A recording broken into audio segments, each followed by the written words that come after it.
ନମସ୍କାର ଦର୍ଶକ ବନ୍ଧୁ, ମୁଁ ବିକାଶ ଆପଣମାନଙ୍କୁ ସ୍ୱାଗତ କରୁଛି ଆଜିର ଆଉ ଏକ ନୂଆ ଭିଡିଓରେ। ତ ଦର୍ଶକ ବନ୍ଧୁ ଦେଖନ୍ତୁ, ସୁଭଦ୍ରା ଯୋଜନାର ନୂଆ ଆବେଦନ କରିଥିବା ହିତାଧିକାରୀମାନଙ୍କ ପାଇଁ ଏକ ଜରୁରୀ ସୂଚନା ରହିଛି।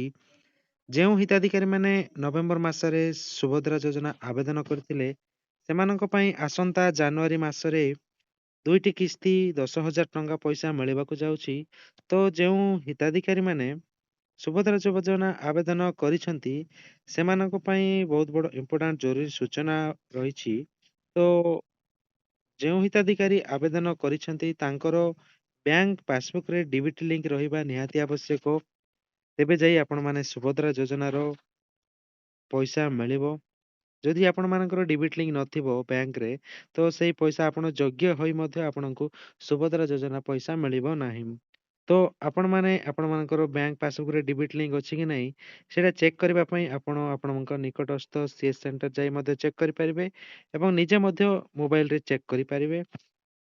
ଯଦି ଯାଇକି ଆପଣ ସିଏସ୍ ସେଣ୍ଟର ଚେକ୍ କରି ନିଅନ୍ତୁ, ଯଦି ଆପଣମାନଙ୍କର ଡିବିଟ୍ ଲିଙ୍କ ନଥାଏ, ତ ଆପଣମାନଙ୍କର ଯେଉଁ ବ୍ୟାଙ୍କରେ ପାସବୁକ୍ ଅଛି, ସେଇ ବ୍ୟାଙ୍କକୁ ଯାଇ ଆପଣମାନେ ଡିବିଟ୍ ଲିଙ୍କ କରାଇ ନିଅନ୍ତୁ ଏବଂ ସୁଭଦ୍ରା ଯୋଜନାର ପଇସା ଜାନୁଆରୀ ମାସରେ ଦୁଇଟି କିସ୍ତି ମିଳିବାକୁ ଯାଉଛି, ସେଇ ପଇସା ଆପଣମାନଙ୍କୁ ମିଳିବ।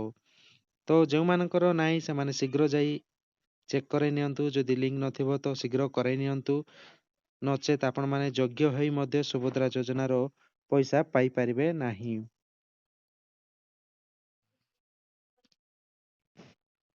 ତ ଦର୍ଶକ ବନ୍ଧୁ ଦେଖନ୍ତୁ, ଯେଉଁ ହିତାଧିକାରୀ ମାନେ ଡିବିଟ୍ ଲିଙ୍କ କରିନାହାନ୍ତି, ତ ଶୀଘ୍ର କରାଇ ନିଅନ୍ତୁ।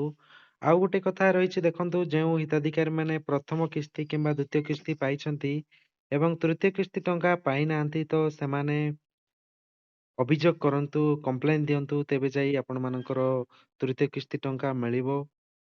ଏବଂ ନୂଆ ଆବେଦନ ହିତାଧିକାରୀ ମାନଙ୍କ ପାଇଁ ଜରୁରୀ ରହିଛି ଯେ ସେମାନେ ନିଜ ପାସବୁକରେ ଡିବିଟ୍ ଲିଙ୍କ ନିହାତି କରାଇ ନିଅନ୍ତୁ। ତେବେ ଯାଇ ସୁଭଦ୍ରା ଯୋଜନାର ପଇସା ଜାନୁଆରୀ ମାସରେ ମିଳିବ। ଭିଡ଼ିଓଟି ଏତିକିରେ ଶେଷ କରୁଛି। ଭିଡ଼ିଓଟି ଭଲ ଲାଗିଥିଲେ ଲାଇକ୍ କରନ୍ତୁ ଏବଂ ଚ୍ୟାନେଲରେ ଯଦି ନୂଆ ଆସିଛନ୍ତି ତ ଚ୍ୟାନେଲକୁ ସବସ୍କ୍ରାଇବ କରିଦିଅନ୍ତୁ। ଧନ୍ୟବାଦ।